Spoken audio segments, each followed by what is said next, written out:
5 cabecillas de banda selectiva fueron trasladadas desde la cárcel del Turi al centro penitenciario La Roca, allá en Guayaquil.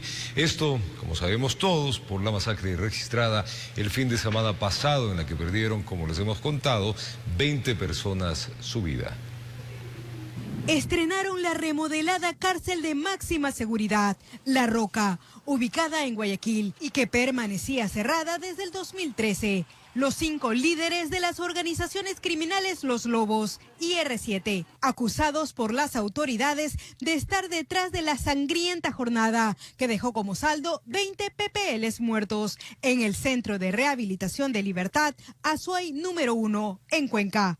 Los privados de libertad arribaron a la base aérea Simón Bolívar a las 21:30 de este lunes en un avión de la Fuerza Aérea Ecuatoriana, en medio de un fuerte operativo policial y militar, siendo trasladados bajo las mismas estrictas medidas de seguridad hasta el Centro de Privación de Libertad La Roca. Salieron de Turi con las manos atadas con esposas flexibles y usando cadenas en sus piernas y arribaron en las mismas condiciones a Guayaquil. Según el ministro del Interior, Patricio Carrillo, estos detenidos tendrán un tratamiento y régimen disciplinario completamente diferente. Por ahora, las autoridades no han revelado los nombres de los PPLs que movilizaron, informó Maite Morán.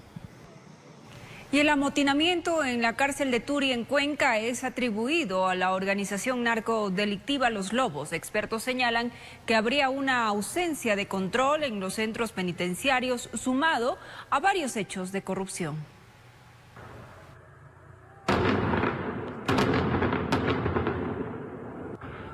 La crisis carcelaria sumó este domingo un nuevo episodio en el que habrían sido asesinadas al menos 20 personas privadas de la libertad en la cárcel de Turi en Cuenca. Esta revuelta volvió a encender las alertas. La organización narcodelictiva de Los Lobos es la responsable de lo sucedido. Hay una mutación en esas bandas y que se están aproximando a lo que son los microcarteles. Implica un sinnúmero más de violencia por el control territorial. La Comisión Interamericana de Derechos Humanos en su último informe señaló como una de las causas principales de la violencia carcelaria la ausencia de control efectivo por parte del Estado, sumado a otros factores como el de la corrupción. La pregunta es cómo ingresan armas y sustancias estupefacientes. En la cual participan guías penitenciarios y administradores de centros penitenciarios. Eso es permanente. Estos círculos de corrupción ya están enquistados dentro de una megacárcel. Es justamente lo que el SNAI debería estar examinando. Otro talón de Aquiles en el sistema penitenciario es la falta de una política de rehabilitación social. Y es precisamente ese el llamado de la CIDH para prevenir y controlar este tipo de hechos. Así lo explica Rosa Bolaños de la Fundación Regional de Asesoría en Derechos Humanos. Ha sido un resultado de un vacío de planificación de política pública, de normativa y de capacitación a la fuerza pública que justamente está a cargo de la dirección y administración de los centros de rehabilitación. Según el gobierno, la cárcel de Turi está bajo control y se ha dispuesto un contingente policial. Sin embargo, los expertos dicen que también hay una responsabilidad por parte de los entes judiciales. No puede ser posible que el 16% de las personas privadas de libertad esté en las cárceles sin sentencia ejecutoriada. El Estado ha garantizado que se van a reforzar los controles en los centros penitenciarios. Iniciarán las investigaciones pertinentes para que estos hechos violentos no se vuelvan a repetir. Informó Priscila Cadena. Y debido a un problema de conectividad que se presentó en el Centro de Rehabilitación de Guayaquil, las audiencias programadas por los distintos jueces quedan suspendidas. Este problema pues causó retraso en el trabajo judicial y por ende en la labor de los abogados. Desde la Presidencia de la Corte de Justicia del Guayas se han comunicado pues el caso al Servicio Nacional de Atención Integral a Personas Privadas de Libertad y aún no hay respuesta. Veamos.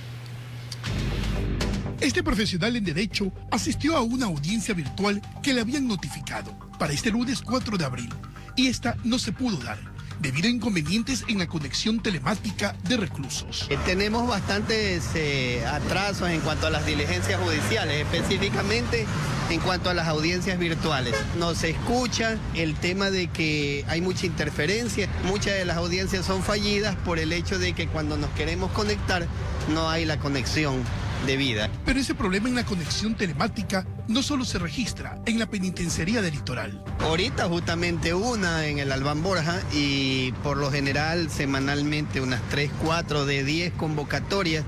Unas 3, 4 se caen. Para el Colegio de Abogados del Guayas es preocupante dicho tema, ya que según su presidente las audiencias fallidas se debe a la falla de infraestructura de un sistema caducado, que no cumple con los requisitos y niveles de estándares nacionales e internacionales. Es necesario que todas las instituciones colaboren y den todas las facilidades y toda la tecnología adecuada para que el sistema de justicia opere transparente. Retrasos que, a decir de los entendidos en la materia, conlleva a otro tipo de inconvenientes. Poder convocar a una nueva audiencia significa un trámite importante y lento porque está colapsado el sistema y porque está colapsado la cantidad de juicios que deben ser atendidos por los operadores de justicia. Este inconveniente ya ha sido reportado por parte de la presidenta de la Corte de Justicia del Guayas a los directivos del SNAI, pero hasta la fecha se ha tenido una respuesta y se lo ha hecho en 2 cartas enviadas en los meses de febrero y marzo de este año. En ambas se le notifica al Servicio Nacional de Atención Integral a Personas Adultas Privadas de Libertad que el Centro Penitenciario de Guayaquil presenta inconvenientes con el servicio de Internet de la Corporación Nacional de Telecomunicaciones. Solamente en tribunales penales se resultaron fallidas 18 audiencias, 17 en materias penales y 1 en materia constitucional. Inconvenientes que no solo afecta a la función judicial, sino además a quienes están a la espera de salir en libertad. Puesto se le acumula también el trabajo a los jueces, porque las audiencias que no se desarrollan el día de hoy, que no se desarrollaron el día de ayer, entonces se acumulan para el agendamiento de los siguientes días. Informó Carlos Julio Gurumendi. Momento de ir a una pausa. Gracias por continuar en nuestra sintonía, amigos televidentes. Loja fue declarada en emergencia por el fuerte temporal invernal que afecta al sur del país. Varias familias han tenido que salir de sus hogares y piden declarar a las autoridades que sea en emergencia vial a toda la provincia por deslaves y colapsos de puentes. El cantón Loja es declarado en emergencia por la primera autoridad y es que el fuerte invierno ha causado destrozos a varias familias. Se convocó a este COE provincial de emergencia porque realmente notamos ya que el invierno está sobrepasando todas nuestras capacidades de reacción y para poder mantener expedita las vías de la provincia. Por su parte, también se pide declarar en emergencia vial a toda la provincia por los daños ocasionados en las carreteras. Ha sido por unanimidad exhortar al señor ministro de Obras Públicas a la declaratoria de emergencia de la red vial estatal de la provincia de Loja. Gestión de riesgos trabaja en los sectores afectados por el invierno, que según expertos continuará, por lo que se tiene previsto tener ya diferentes planes de contingencia. Tenemos aproximadamente 2.500 metros de red pública que están afectados. Tenemos puentes, 2 puentes colapsados, 2 puentes afectados.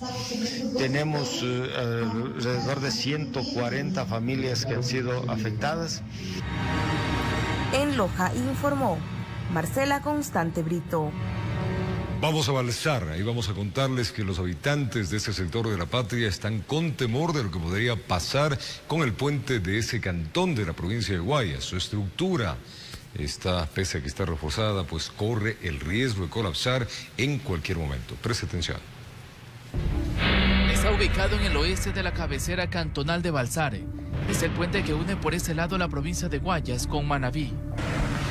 El mismo que cuando pasan desde una motocicleta hasta un bus, se mueve como si estuvieran sintiendo un sismo.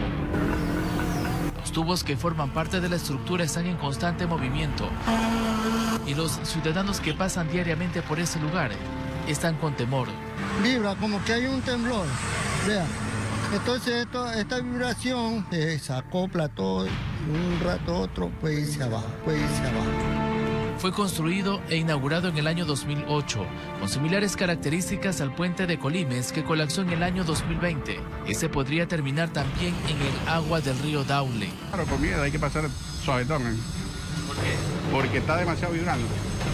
Vibra mucho el puente. ¿Qué pasa, cargado? Sí. Carga, pero mínimo. Estas son las bases que fueron apuntaladas y les colocaron más hierro, para que de esa manera pueda soportar unos meses más, según las personas que están pendientes de la situación que se presenta en este lugar. Fueron construidos con tubería de lo que era de Petroecuador, o sea, ya fueron de materiales reciclables que se hicieron en la provincia cerca de 10 puentes, de los cuales, de los 10 puentes que se hicieron en la provincia, ya hay 7 caídos. Esa estructura recibió mantenimiento hace 2 años y por eso ha resistido un poco más, pero según los conductores, la mayoría de ellos agricultores, temen de que esto pueda colapsar en cualquier momento. Estamos en condiciones de que se vaya abajo y por dónde necesitamos nuestros productos. Claro, ¿y aquí con qué sectores une Balsar? Aquí Balsar va con Manabí. Yo estoy entre Manabí y Balsar. Yo vivo en Chicompe. De su parte, la prefectura del Guayas realizó un informe en el que se determina que esto debería ser reemplazado por otro, en mejores condiciones. Un estudio realizado, contratado por la prefectura, indica que no se debe proceder hacia una readecuación del mismo, sino más bien hacia su demolición. Por acá se ha prohibido el paso de camiones o trailers extra pesados. La orden de servicio que tenemos aquí son de 6 a 2 de la tarde y de 2 a 9 de la noche, que son los horarios que ponen a la gente de tránsito aquí. Y hasta que se construya el nuevo puente en Balsar, por acá pasan con precaución y con miedo, en caso de ser una víctima cuando todo se destruye en segundos, informó Charlie Pisa. Inició el plan intensivo de rehabilitación vial en Quito. La fase 1 se efectuará hasta el mes de julio. Serán cerca de 50 kilómetros en más de 45 tramos de calles de varios sectores de la capital. Las autoridades esta vez garantizan que las obras de repavimentación vial durarán entre 5 y 10 años. Según mencionaron los representantes del Cabildo, se realizaron estudios previos que mostraron la necesidad de cada una de las rutas. La mayoría de vías fueron diseñadas hace mucho tiempo solo para el tema de transporte liviano. Y hoy podemos observar que en la mayoría de estas vías circulan los buses de transporte público. La fase 1 terminaría en el mes de julio. Serán 50 kilómetros de tramos viales en el centro, sur, norte, valles y las zonas rurales. En este momento son alrededor de 500 millones los que hemos utilizado para esta primera fase, porque en julio arrancamos con la segunda, con nuevos paquetes. Entre las principales avenidas están contempladas la avenida Jaime Roldós Aguilera, Yanacona, Fabio Alfaro, de los Eucaliptos, 5 de junio, Bogotá, Capitán Giovanni Calles, avenida Luis Bacari, Galo Plaza Lazo y La Pampa. Se utilice un material que nos permita que la durabilidad de la vía sea alrededor de 10 años. En el sector de Chillogallo, la comunidad se concentró emocionada al ver la maquinaria. Algunos llegaron para pedir que sus calles, que no son principales, también se atiendan. No van siquiera más de unos 25 años, una lástima, vivo yo ahí. Ya estoy de tercera edad. Arriba en la Buenaventura, en la Manzana 82. Mientras en otras zonas la petición es que se tome en cuenta a toda la ciudad. No solamente la ciudad, también las vías que son accesos a las parroquias. La empresa metropolitana de obras públicas señaló que coordinará con los responsables de cada barrio para priorizar los bacheos y la repavimentación.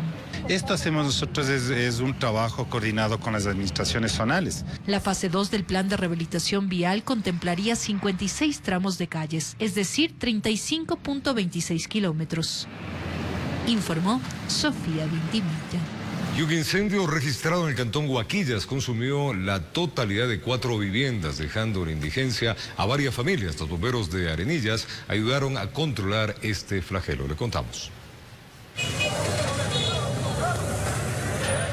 La columna de humo se podía divisar desde lejos, y es que un incendio de magnitud registrado en el barrio 9 de octubre en el cantón Huaquillas alarmó a los habitantes, quienes inmediatamente llamaron al servicio de emergencias, quien coordinó con bomberos y otros organismos de socorro. E incluso se dice que empezó una sola bodega, y esa bodega, por la magnitud de lo que había en esos recipientes, la inflamación y el fuego llegaron a altas temperaturas y altas alturas, el cual contaminó las viviendas aledañas y del frente. El suceso se registró cerca de las 14 horas. Ante la emergencia, bomberos de la zona fronteriza tuvieron que recurrir a la ayuda de los vecinos del cantón Arenillas y otras instituciones, quienes ayudaron en la labor de apagar las grandes lenguas de fuego que salían del interior de las viviendas. Gracias a Dios, gracias a la ayuda también del Cuerpo de Bomberos de Arenillas, que nos abasteció de un tanquero.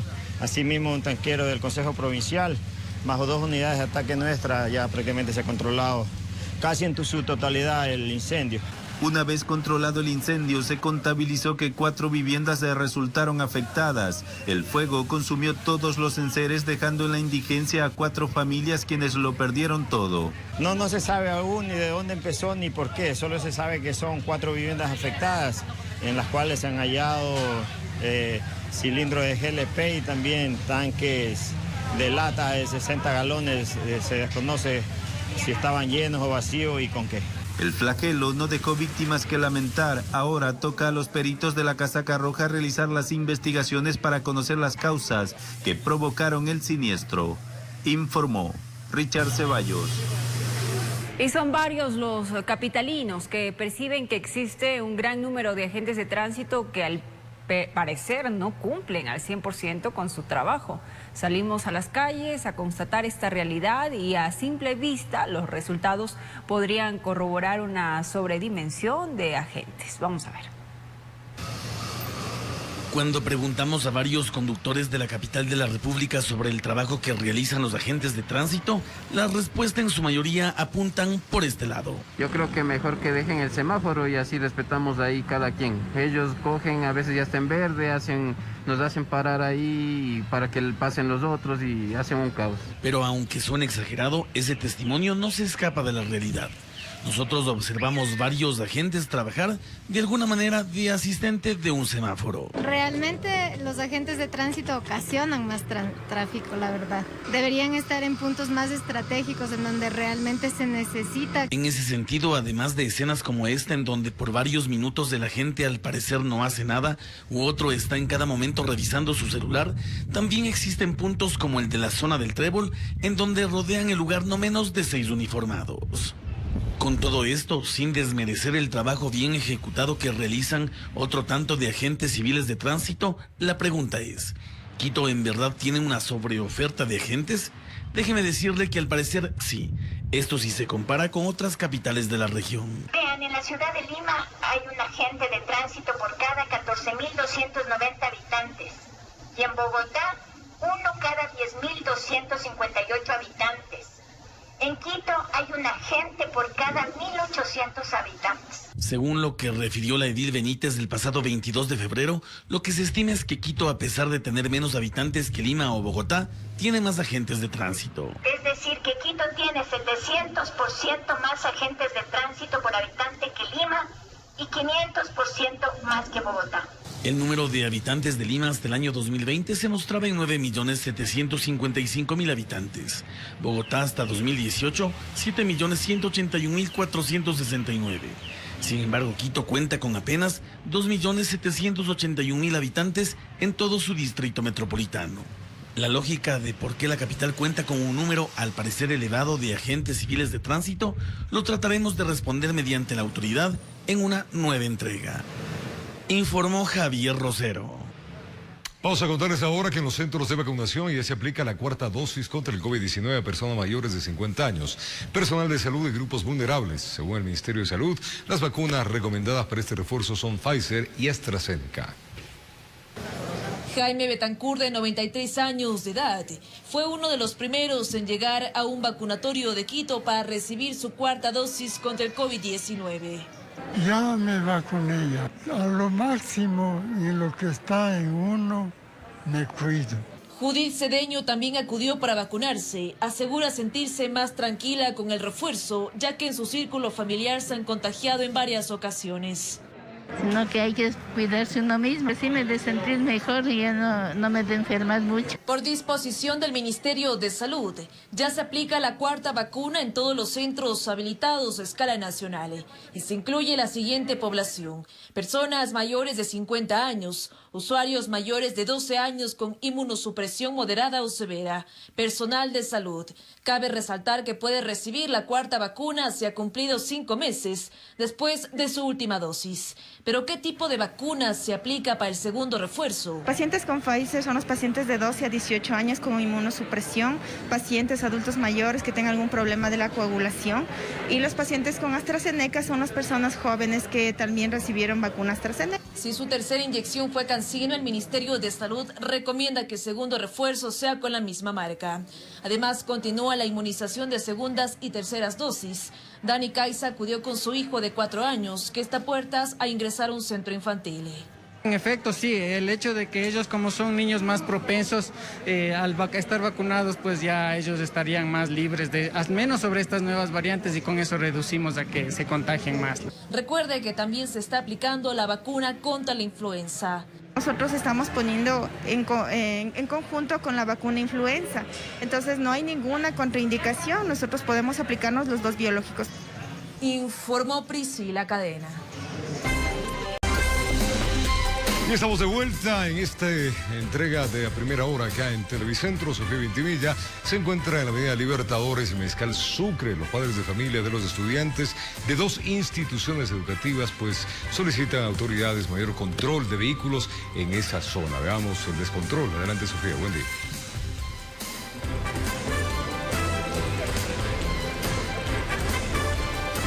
Hola Roberto, amigos, que tengan un buen día. Seguramente muchos que circulan aquí por el sur de la capital, muy cerca ya para ingresar a los túneles y con ello al centro histórico, verán este caos de tráfico vehicular que se forma en este lugar, usualmente a partir de las 6:30 de la mañana. Lo que sucede es que los agentes civiles de tránsito hacen un ligero desvío por la avenida de los Libertadores para evitar que se congestione la Mariscal Sucre y con ello también la Rodrigo de Chávez. De allí que tienen un sinnúmero de inconvenientes los padres de familia que vienen acá al Colegio Técnico San José y también al Paulo VI. Dicen que inclusive tienen problemas con los agentes que llegan a este punto porque al parecer únicamente lo que hacen es desfogar el tráfico, pero no tampoco se preocupan de los peatones y en especial de los niños que ingresan a las aulas. Vamos a hablar con uno de los padres de familia para que nos cuente la situación que me contaba hace poco. ¿Qué es lo que sucede? Ustedes me dicen que inclusive han tenido discordia con varios de los agentes de tránsito. Muy buenos días, ¿cómo están? Así es, hemos tenido problemas porque no nos colaboran como de la manera que es. La institución ha hecho cientos de oficios,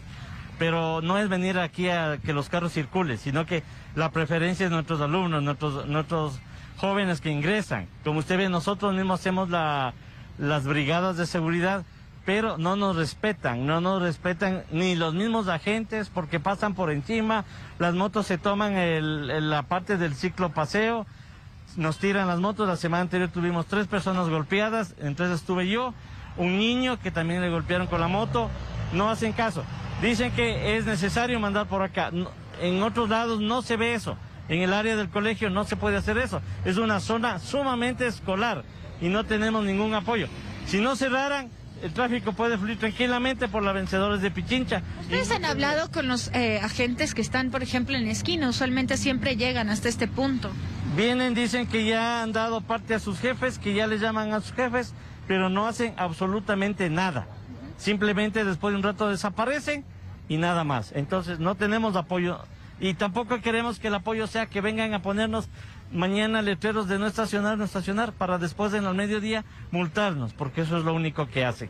Entonces es una zona escolar donde necesitamos que los jóvenes, que los niños tengan la tranquilidad de poder cruzar para ingresar al colegio. Perfecto, muchas gracias. Bueno, esa es la situación. Increíble también que utilicen estas vías para el ciclismo, también las motos, y que no sean vigiladas por ninguno de los agentes, y también que ellos ni siquiera frenen cuando ven estos cruces peatonales y cuando los padres de familia están con carteles. Si ustedes ven ahí, el padre de familia está en 2 carriles de estos 4 haciendo que pare el tráfico, pero ven, por ejemplo, este carro gris acaba de pasarse, este pare sin pensar ni siquiera en que hay muchos estudiantes que están ingresando a las clases. Entonces eso genera también esta situación, así que esperemos los agentes que están en la esquina de la intersección de la Mariscal Sucre vean las autoridades de la Agencia Metropolitana de Tránsito y se tome cartas en el asunto, porque aquí hay una gran cantidad de estudiantes que llegan y también muchísimo tráfico, como les decía, y mucha gente también que espera los buses de transporte público.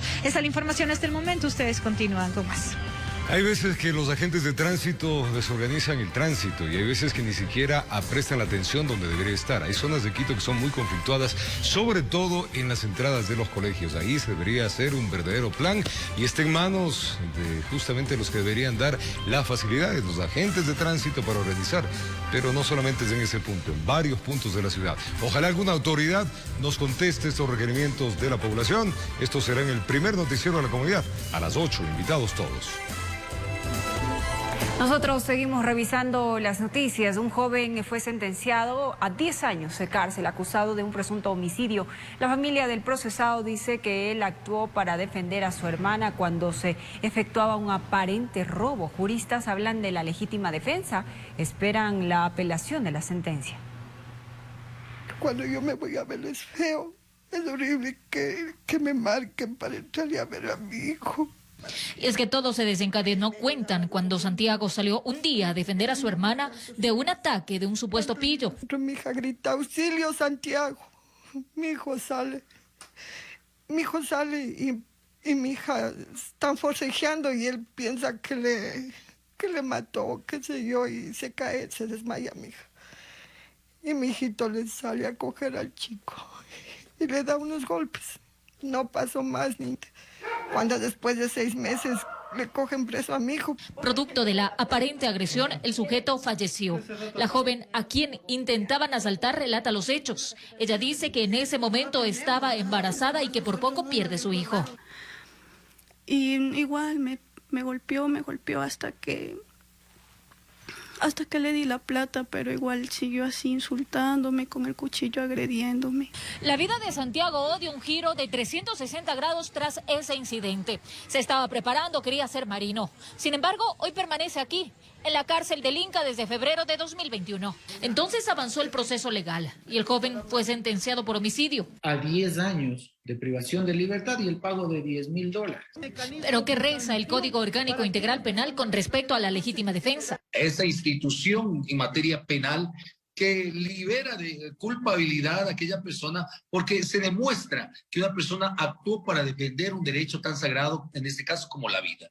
Decidimos también conversar con el otro lado. Nos contactamos con el padre del hoy Oxiso. Él dijo defender la inocencia de su hijo y que la fiscalía y sus abogados tienen toda la información pertinente. Ahora la familia de Santiago esperan la apelación para que el joven quede en libertad. Informó Marilyn Jaramillo.